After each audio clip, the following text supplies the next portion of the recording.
Welcome to the show. Hi, I'm Randy Jeffers, and we are live from the entertainment capital of the world, Las Vegas, Nevada.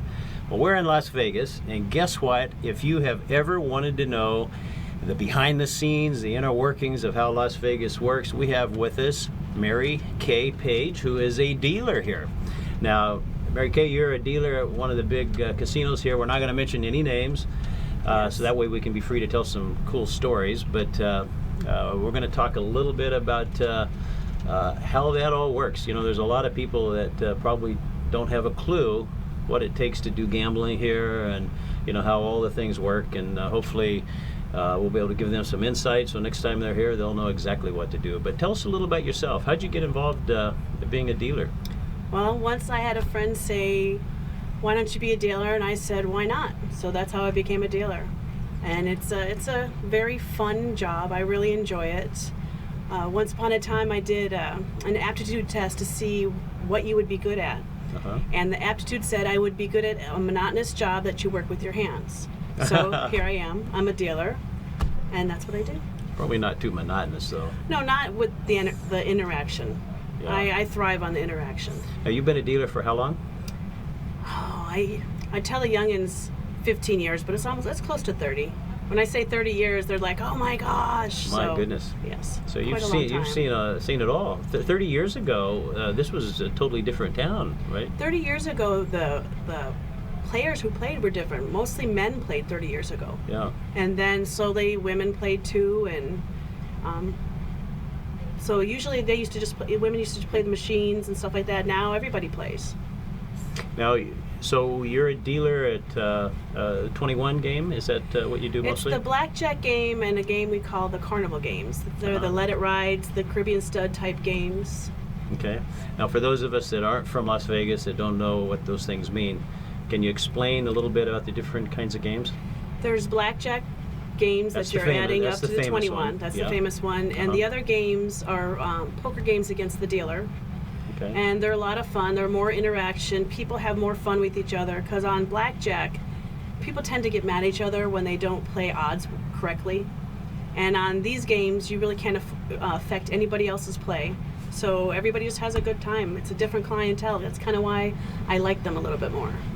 So, you're dealing at a table that looks something like this table right here, right? Exactly like it. And how many people sit at your table? Between, a lot of tables have 6, some have 7 spots. Okay.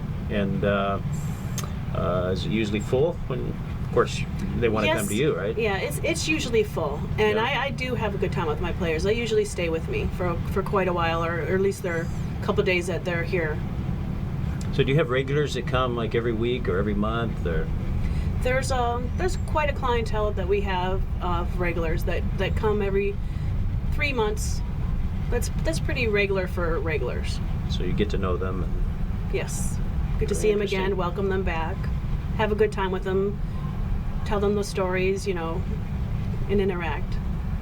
So what percentage of your customers do you think win? Or is that a secret that we should not talk about? That I say to people is I give away money all the time. You just don't leave with it, because they stay and give it all back. I even tell you to leave. So most people, they buy in a certain amount and they just keep playing until that amount, they've either played a long time and still have that same amount, or they've played a long time and had a good time on that amount, and that amount's gone, and that's the end of that session kind of for them. So very few people quit while they're ahead. Very few people. Nobody. Nobody. Okay. That's why the casinos are so big, and why they have $1 million chandeliers and things like that. But I'm not saying nobody ever leaves. Sometimes they'll double their money, and that's good enough. Yeah. And either leave with the money they started with, that's winning, or double their money. Most of the people that I deal with aren't trying to get rich. They're just trying to have a good time. Yeah. But they're here for the thrill of the chase. That's what I tell them. You could be the one. You could be the one. Now, what's the biggest win that you've ever had at your table? Like $37,000 maybe on when they hit a good bonus. But I remember my biggest loss. I had a guy playing blackjack, $10,000 on every 6 spots. He lost 6 rounds in a row and never even blinked. So how much did he lose? It was like 360,000 or something like that. So Wow. 60,000, 60,000, 60,000, 60,000, 60,000. Wow. So now you're playing out in the regular part of the casinos, right? Not the high rollers. Correct. Now the high rollers is a different story, right? I'm sure you've watched that. Yes, I have friends that deal to the high rollers, and I like the little people like me because we can have more good times together. Yeah. The people that deal to the high rollers, they have to put up with a lot more. Because in order to be in those rooms, you kind of get a little more break time, a little more time off, a lot of more dead tables, but you also have to put up with really hard people sometimes. Yeah. So multi-millionaires or Yes, billionaires, yes. right? Yeah. So I like people that I can joke with and, try to joke them out of bad moods and stuff like that. Interesting. So what, if you could give us a secret, if you're going to come to Vegas and you're going to play a table game, are there any secrets, little things that people should know? Don't be afraid to come to the tables. We teach the game to like at least 90% of the people that sit down. So don't think everybody there is already knows what's going on completely. So that's basically the secret, is just don't be afraid to just walk up to the table and try to find a dealer that looks like they're friendly, and be friendly yourself. And that's just basically the secret, is just come to have a good time. Don't think you're going to win. If you leave with the money you started with or a little bit more, then you had a great time. So there's nothing wrong with telling the dealer, hey, I'm new, I don't know how Yes. this works, can you kind of hang with me a little bit? And they will? They will, yes. Uh-huh. And just like I said, just start off with somebody that looks like they're friendly. Yeah. You can tell if they're talking to their other players, or you walk up, if you say hi, if they say hi back, then you got a friendly dealer. Very interesting. Is there any other tricks or any other secrets? Tricks or secrets? Come with the amount of money you expect to lose. Don't take money out on a credit card, because then you'll have no more fun. You'll not have any fun. And just come with the attitude that you're going to have a good time. Have some cocktails, talk to your fellow players. Just try to have a good time with everybody. Now, one of the things when you're gambling and you're at a table, the drinks are free. The drinks are free. You just tip the cocktail waitress. Just make sure she keeps coming back on time and doesn't forget your drink, because that's been known to happen. And I really can't tell people to tip. I might try to hint a little bit, but this whole town runs on tips. Right. And just like myself, I accept tips. And my service to you is my having a good time with you. And you would never sit in front of any kind of waitresses or food servers and never not tip them. So that kind of Right. happens to us a little bit, is they'll sit with my table for like quite a long time. And they really, after a while, I'm not having fun anymore. Well, that's no fun if you give everything in your service and it's not recognized. Uh-huh. So you don't have to tip a lot. A lot is good, but you don't have to tip a lot. Just a little bit, just to show that, gosh, I'm glad that we're you're talking to me and we're having a good time. And So how much should you tip? What do you think is a good amount? if you're not winning, just $1 consistently every I don't even know, just every while, 2 or 3. more than that. If you're not winning, I don't expect you to tip me every 5 hands, but maybe every 8 hands, 10 hands, throw me just something. If you're winning, you can throw us a 5. If you're doing really good, if you're a big player, they will throw 5 more often. They'll throw us a quarter. Some people will tip us quarters. You bet them for the dealer. That makes the dealer try a little bit harder. I know it's all luck, but we kind of there's luck and there's a little bit of superstition that goodwill kind of goes a long way too. Don't smoke cigars on the table. Stop that. Now, people do that. Yes, There's no prohibition against it. No, and it's very hard. Sometimes it's better to be the dealer with the cigar smoker because he's trying to be nice to me, Mm-hmm. than be anybody else in the whole pit, because now it's going at them. Oh. Cigarettes, they go out. Cigars just last. Yeah, I guess that's right. So sorry, cigar smokers, but Now, the really big casinos, the big fancy ones, They have pretty good air purification. You don't seem to smell any kind of smoke in those places.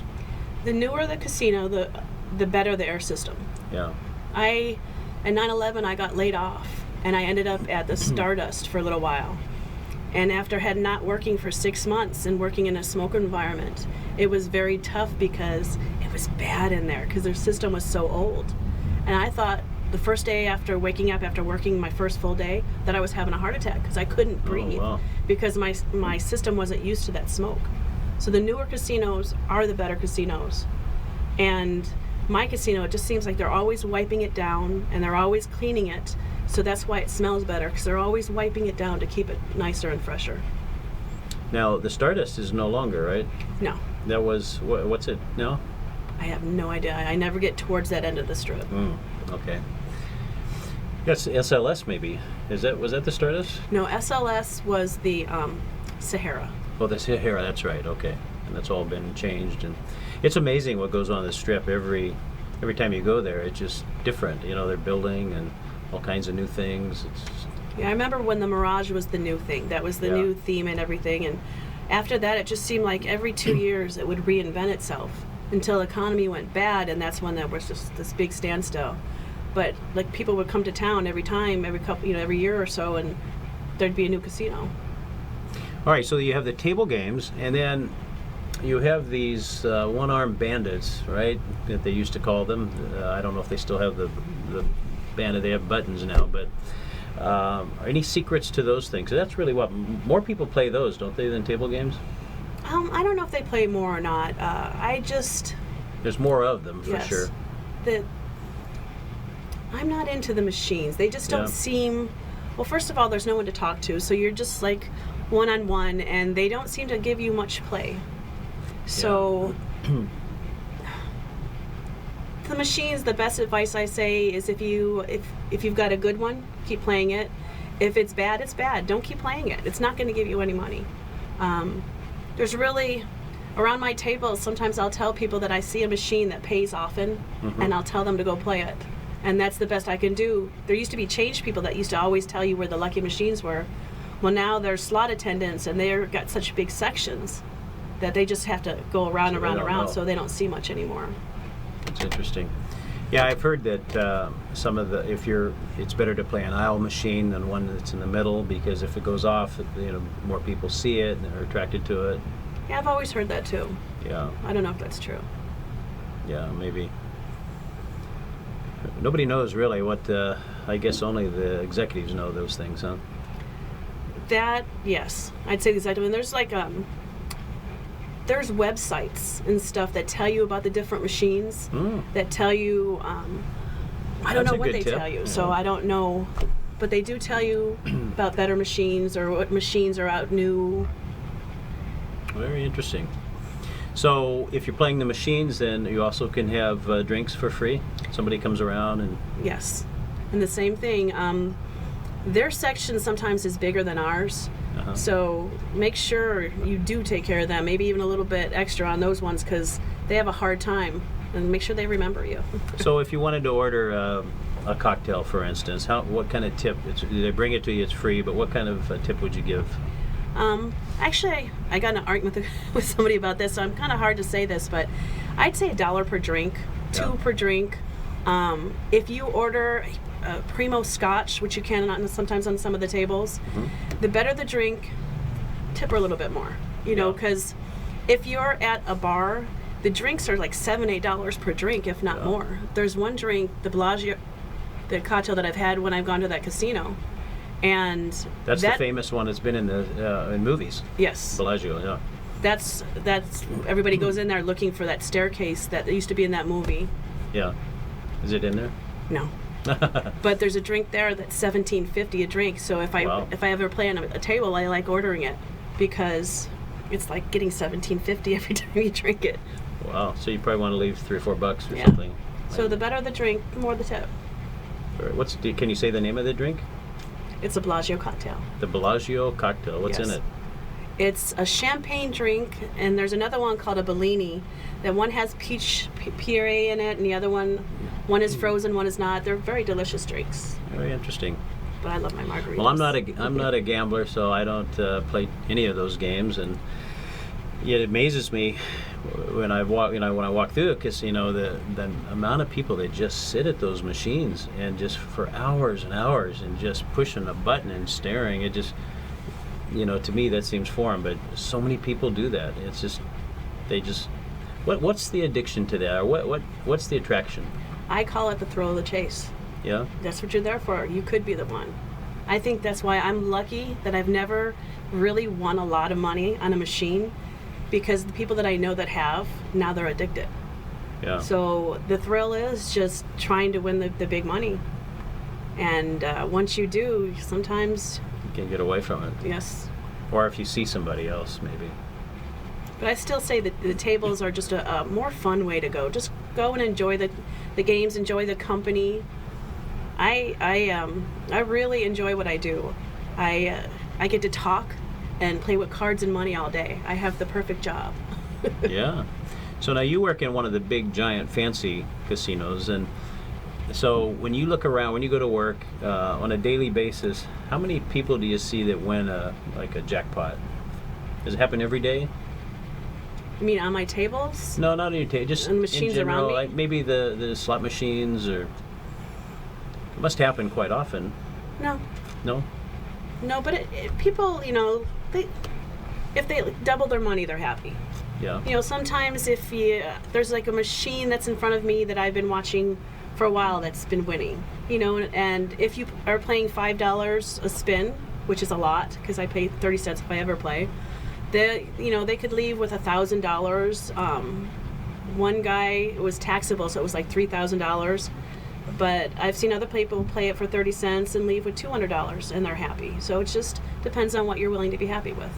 Now, one of the things that I know I've heard about, it's never happened to me because I don't know how it all works, but maybe you can enlighten us. But there are comps that people get when they come to Vegas to gamble, right? You can get free rooms. You can get, I know people that do get free rooms. There's people that get free meals. They get shows free. How does that work? How are you able to do that? I've been dealing for 30 years, and in the old days, you used to yawn and they would throw you a buffet comp. Mm-hmm. Those days are long gone. So if you give your card and you're actually expecting to get things like that, most likely you're not. But that's coming from a point of view that I'm a 30 cents a spin player. So people like me that aren't going to bet a lot are not going to get a lot. So a lot of times people will play like $20 and they'll give me their card and they'll ask me what eventually it's going to add up to. I don't want to tell them the bad news, but probably like, $5 after a week's play, because it doesn't add up. Mm-hmm. If you're a big player, they'll play even more just to make sure they get the comps. But by the time they're, finished playing more to get the comps, they could have just bought it. So comps is not a way to even think about it. Think about, you're having a good time and you're getting cocktails. That's the comp. You're getting the cocktails and then having a good time. No, I have a friend that brings in high rollers, and I forget what his title. They have titles, but he brings in multimillionaires from other countries, but they actually pay for their airplanes, and So those people get their airfare paid for, their rooms paid for. They don't get rooms like you and I would. They get rooms that are bigger than my house. Yeah. They get these suites that are just so incredible that I heard about. I would love to see them someday, but they have the suites, they have courtyards in their suites. It's a pretty sweet thing. But they do gamble a lot, but they enjoy it. I have people at my table that will look at their $5 bet, and they'll look at your $100 bet, and they'll say, well, what do you want me to do? Because they ask if he wants to play different. And it's just chips. So the $100 player would never enjoy playing $5. And the $5 player would never enjoy playing $100. So everything is relative of how much you're willing to play, that you get the risk, you get the thrill of the risk. So unless I have a lot of money and I'm willing to risk the loss, I'm probably not going to get comped. I'm not going to get to go to a free show, or are there other ways of doing it? There's a website called myvegas.com or something like that. you can build up credits. And I actually have a sister going to be coming to town. I keep telling her, will you do that to see what we can get, if we can at least get a show or something? Because I've heard that is a good way to add up to a shows, but I don't have any details of that, so I don't know. Yeah. Well, I know we're a member of a particular company here in town that you pay a fee. It's really not a lot. You pay a yearly fee, and then you can go to a lot of shows for free. Because they want to make sure that all the shows are packed out, and sometimes they're not. If they're not sold out, then they give you free tickets, right? What's the best show that you've been able to see that way? Oh, we've seen lots, and there's all the ones up and down the strip, the magic shows, okay. and different singers, and Frankie Moreno. There's actually both of them. There's two people with a similar name. I think one's called Frank Moreno. One of them is Moreno, and the other one's Frankie Moreno. One's a singer, and the other one they do it's like not a burlesque, but sort of where men dress up as women and impersonators. Yeah. But the shows here are just unbelievable. They're very unbelievable. It's like the best talent in the whole entire world is right here. What's nice about our showrooms too is I went to a show while in LA, and I had my mom in a wheelchair, so I had kept back a little bit. Well, back a little bit was, oh my gosh, I could barely see the people. And our showrooms are meant for a smaller audience, so even your worst seat is not bad. Right. So even your medium seats would be incredible. Yeah. So our showrooms are meant for a smaller venue, and they are very good. I don't think there are bad seats in any of these shows. No. They're just, everything is so well designed, and it's phenomenal, the talent that's here. One of the best shows, by the way, which you probably know about, is, and it always gets an award for being the #1 free show, and that's Big Elvis. And have you ever seen the Big Elvis show? I have not seen Big Elvis. I've seen a bunch of Elvises. I used to work with Elvis behind me. Well, Big Elvis is, he used to be, I believe, 900 pounds, and he sits in this big, giant chair. He is a wonderful guy. I actually have gotten to know him personally, and I could tell you some stories about him. That's just wonderful. But you got to go see Big Elvis, and he plays at Harrah's in the piano, where the dueling pianos are. I've seen that. And so he plays during the daytime, but he is absolutely phenomenal. But there's such great talent here. It's amazing. And you could literally go to a show every day and never duplicate it, I guess. There's just so many of them. And they have a lot of daytime shows too that are not as expensive as the nighttime shows, and they're just as good. The smaller comedians, the smaller venues, comedians I love. You can never go wrong with laughter. Whether you go to a laugh fest at any of the casinos, they're not as I tell people to go to them. They're not as involved as going to a big show, but you still go to a show and you have a great time. Absolutely. Now, as an employee, do you get to go to free shows at all? No, and I really am surprised, especially with anybody that works with the public, because how can I tell people about shows if I've never been to them? And I really am surprised that no one has ever reached out to the dealers or anything like that and said, hey, we want you to come to our shows so you can tell people whether you like them or not. I've been to maybe 5 of the major big shows, and I tell which ones I like, but that's about it. I haven't been to any of the other shows. So it would be nice if they did that so we could tell them. Because I like talking and telling people things. Absolutely. I still have a little cough from the flu bug that I got last week, but let me take a little swig here. One of the great sets of shows are the Cirque du Soleil shows, and I don't know how many. There's must be at least 10 at least, right? Yes, I've seen at least 5 of those. Yeah, they are just. You've got to see those if you come to Vegas. They're just incredible. They're a little bit expensive, but well worth it. Well worth it. And like we were saying, there's no bad seats. There's no bad seats. There's no bad seats.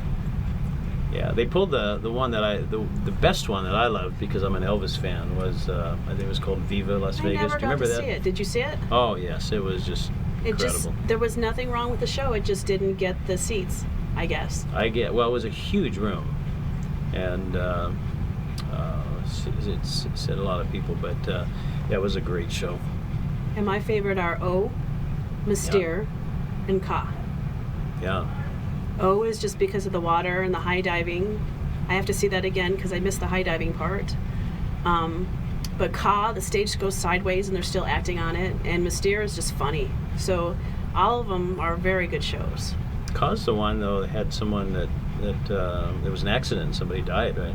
Yes. They're so dangerous, these shows. They're dangerous. That's why I think people like, you got to have a little bit of the thrill. Just like the Yeah. old circus acts where they were on the high wire without the wire, without anything on them. Yeah. Yeah, absolutely. So 30 years in Vegas. What kind of changes have you seen? What's the biggest change? The amount of clubs that these kids go to. There's like a club in every casino. When in my days, I got here just about when I turned 21, we would have to search and see which club was going on. And then we would have a good time at that club. And now every single casino has a big club and they're packed. And they're DJs. And they're DJs. Not live bands or anything, just DJs, right? Yes. And the thing that changed in the clubs, which just is not good to me, but if the kids are willing to do it, but you stand in the middle and you have a very small dance floor. Yeah. And all the people that are willing to pay like $500 for a bottle, they get this big sitting area. So they have all these little big sitting areas. And you have the small dance floor with everybody in the middle just Not moving. Yeah, just no space. I know there's a Hekasan that's in MGM. could be. There's and I understand that some of the tables there go for like $10,000 for a table. Wow. It's So that's those rich people that probably told you this. And they probably get them comped. Well, that could be some of them, but I'm sure plenty of people pay too, so that they can do that. But it is amazing how much money is out there that comes into this town just on entertainment. People bring huge amounts of money and leave it here. It's just phenomenal. And a lot of the restaurants too. A lot of people spend a lot of money in the restaurants.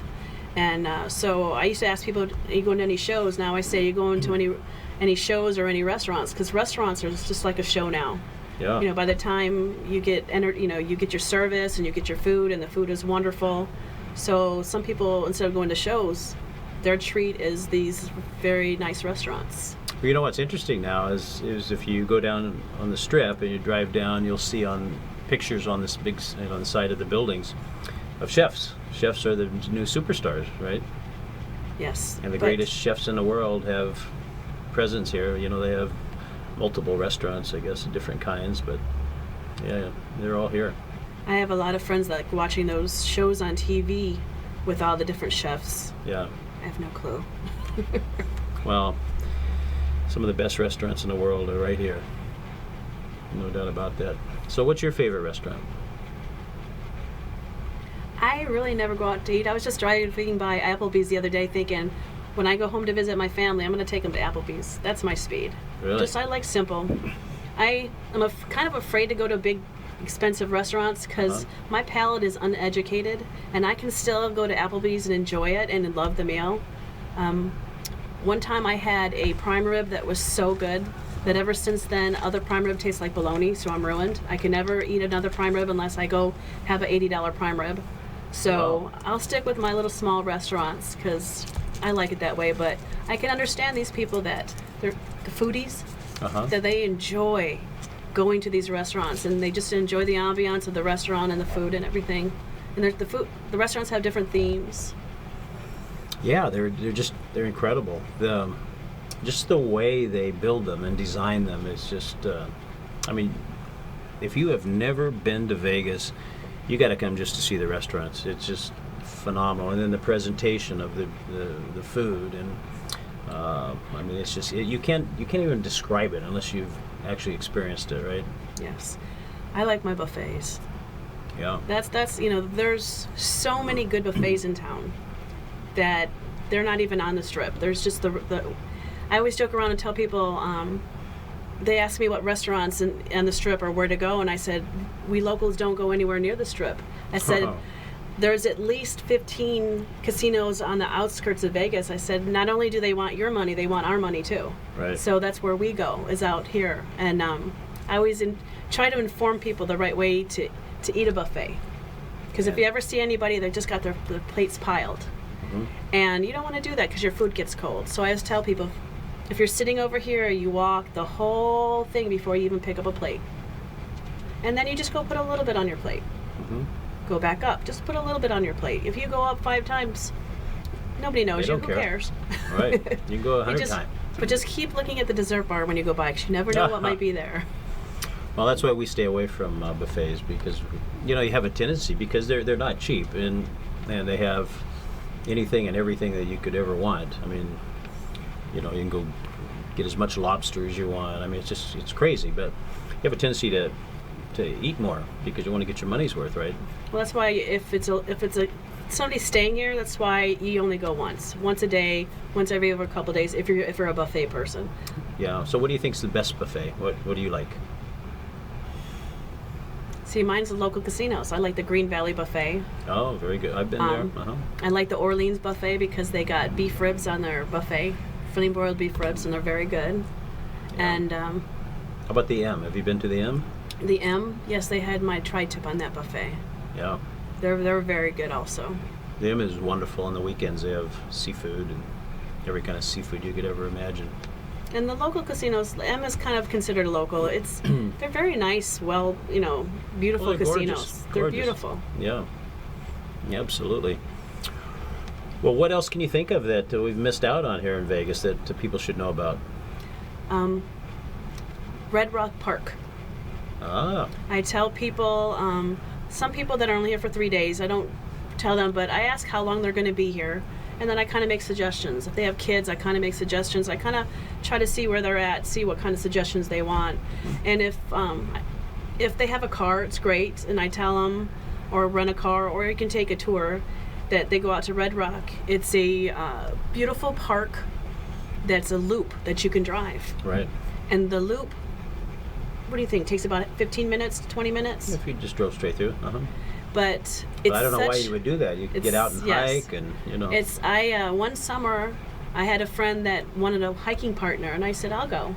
So all summer long, well, actually more, from May to like October, we hiked every weekend in Red Rock, and there's just so many different areas. They've got pictographs and a visitor center that showcases the desert, and it has those little black things that you listen to. And it has numbers, and you walk around the building and you can see all the different aspects of the desert by just listening to it. Right. And there's just in the very beginning of the park, there's this red rock that is just so picturesque that you have to stop there. I don't think you cannot. Yeah. And there's just so many walks. The Icebox Canyon, Turtle Rock. There's just so many different walks to do. Yeah, it takes forever to go through all of them, and some of them are many miles long, and some are just short walks. You can pick and choose whatever you like. You can go for 15 minutes. You can go a half an hour. You can go 2 hours. They have guided. Yeah. And then we have Mount Charleston. Now that's a hidden gem right there, and that's in 30 minutes from right here. We could be going up to Mount Charleston, right? That's how close it is. Then they have two places up there to go to, and then we have Lee Canyon, which is our skiing place. So there's snow up there. Yeah, it's a snow. And they also have a snow play area. Have you been to that? Of course. And that's a lot of fun. And then of course there's always the Hoover Dam. And I took a one-day river rafting at the Grand Canyon. One of the most thrilling things. It was so neat. We did it with the Moapa tribe of Indians, and they have the only bus that takes you down. And so we took this bus ride that was the most interesting bus ride ever. It's not a paved road. And then we rode the boat, and they have white water and black water. And the white water, you're like, and you're having a good time. And then the black water, you're just looking around at the canyon. And that happens 3-4 more times. And they stopped for lunch, and it was black water being peaceful water. Peaceful water. And the white water with the rapids. Yes. Yeah. And you don't paddle; it's a motorboat. Oh. And then they helicopter you out. In the end. Wow. Now, so you went to that's the West Rim, right? Okay. Probably. That's the one. No. That's where the big horseshoe glass thing is. Yes. So you can actually walk out over the glass and look down. Yeah, I didn't do that. That's maybe someday I'll do that. I just hope they pave the road that goes to that because the road is very rough. Now, you mentioned Hoover Dam. That's a must-see. Of course, one of the great wonders of the world. And It's so tall. yeah, it's phenomenal. You can actually go down inside and Been there, seen the big Yeah. turbines. Yeah, it's interesting. They've rerouted all the roads now, so if you're heading down to Arizona, it's you used to have to drive right over the The road went right over bridge, it, yes. right? But it's all changed now. But you can still get off and go do that, and that's certainly a must for everybody. And there's hikes around there too. There's a railroad tunnel over there that has some hikes too. There are, and if you go on the other side of that of the highway, there are some wonderful hikes that we've been on that go down all the way down to the river. That's a great hiking area. Yeah. And then that's Lake Mead, the water, and they've got tours, water tours on Lake Mead too. They've got dining cruises. They Yeah. have You can rent boats Yes. there. You can rent jet skis, all kinds of water things. and the water's a nice temperature too. Yeah. Yeah, it doesn't really. Well, we're in the middle of the desert, so it really doesn't get too cold. But yeah, that was interesting because that Lake Mead is all man-made, and I remember reading. I believe it did 7 or 8 earthquakes. I'm not quite sure, but whenever they filled that up, it was just amazing what happened. It actually made earthquakes happen. I hadn't read that. Yeah, because the huge volume of water that's in Lake Mead, that when they built that dam and backed up that lake, it was just incredible what happened. But and then of course here we are. We have Area 51, right? Not too far away. And what do you know about that? You've been here 30 years. Any secrets about that?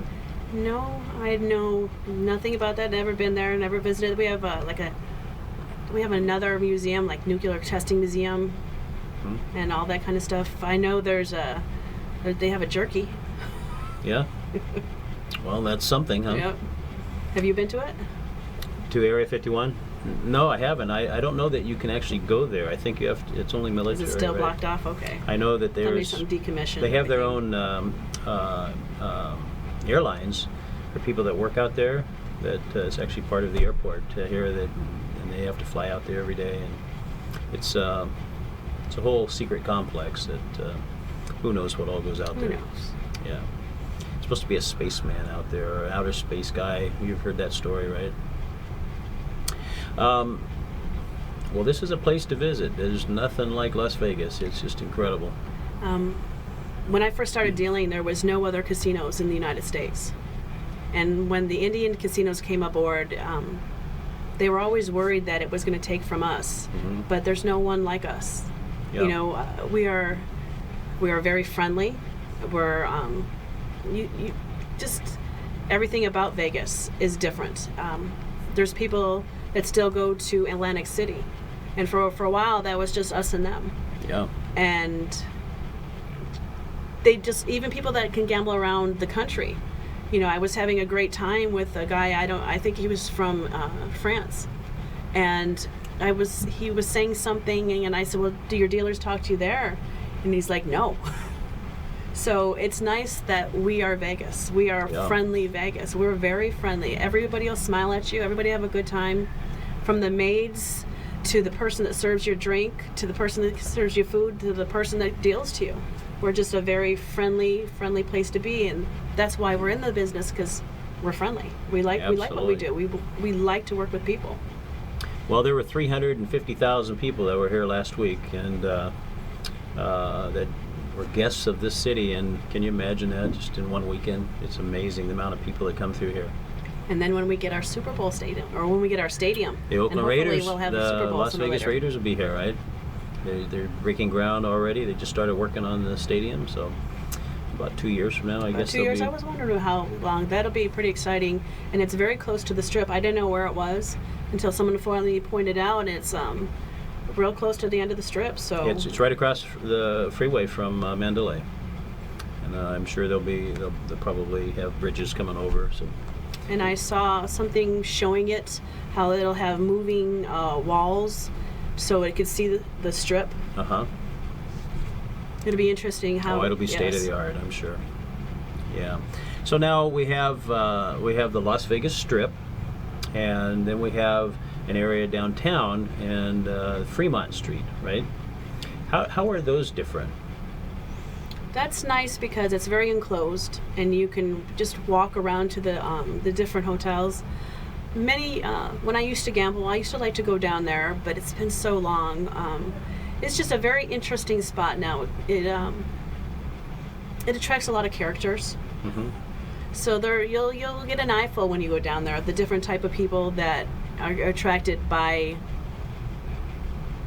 that venue, and they want to be seen and be noticed, and it's just a good place to gamble down there. They have a zip line and just different things to do down there. They have the overhead show.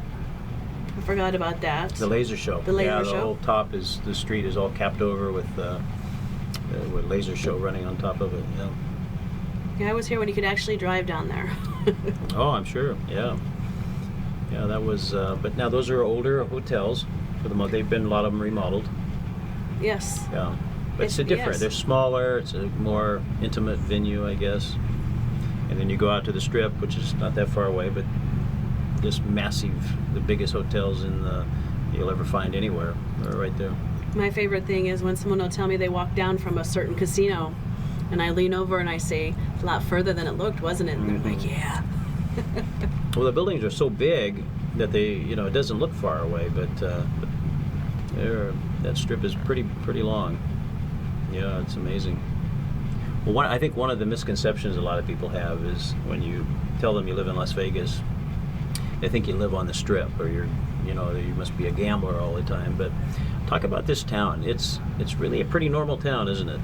And I do say that to people that it's a normal town. Well, how big is it? I said, well, I always judge it by how many Walmarts we have. We got at least 15, 20 Walmarts. My town where I'm from, Niagara Falls, there's like one Walmart. Yeah. And so that's how I judge the size of this town is how big it is. And I've been here a long time, and I've just watched it, explode and get bigger and bigger and bigger. It's a couple million people in the valley here. Yeah. And it's supposed to double. It's back in a growing spurt right now. So we have a lot of parks. We have a lot of churches. There's actually more churches per capita in Las Vegas than any other major city. I could believe that. I've driven by quite a few of them, big, small. Yeah. Just starting, established. Yeah, that's an interesting statistic, but yeah, very good. Well, we're about out of time, and I think you've shared us some pretty good secrets. So one of the biggest thing is probably to plan a little bit and check out the internet and see what you can find out about. Maybe it is possible to get some comps or figure out how that works, right? And you want to know which casinos to go to too, because they're not all the same. But during the week, prices are pretty cheap for these nice big rooms. Weekends, they double, triple, quadruple sometimes, right? It depends on the events going on too. Yeah. I always tell people the best time to come to Vegas is after a major sporting event or holiday, because everybody saves up their time and comes on that for that. Right. So it could be dead a little bit before, but afterwards, like the weekend after the 4th of July, it's totally dead here. The weekend after Super Bowl, it's totally dead. So Really? That's the best time to come is after something major if you can. And that's when the deals are, yes. because they want you to come. Well, very good. Well, Mary Kay, thanks so much for sharing with us your secrets, and I think that's probably going to be a little bit helpful for people that don't know those things. But any one last word of wisdom we have in our last minute? Just don't be afraid to come up to the tables. Don't think everybody's an expert. Come and have a good time. That's what you're here for. You're here for have a good time. I guess that's probably the best advice, because most of us would be a little bit hesitant to do that because we don't want to be showed up. We think everybody knows what they're doing, but Nope, everybody, they don't. know, do No. I teach all day long. I teach to 90% of the people that sit down, Yeah. and I want you to have a good time. they? Absolutely. If you're having a bad time, I try to, let you, no, come on, we're having a good time. I try to help people have a good time, so have a good time. Oh, very good. Well, this has been fascinating, so thank you so much for being with us and sharing. And welcome. we'll see you next week, same time, same station. Bye-bye, everybody.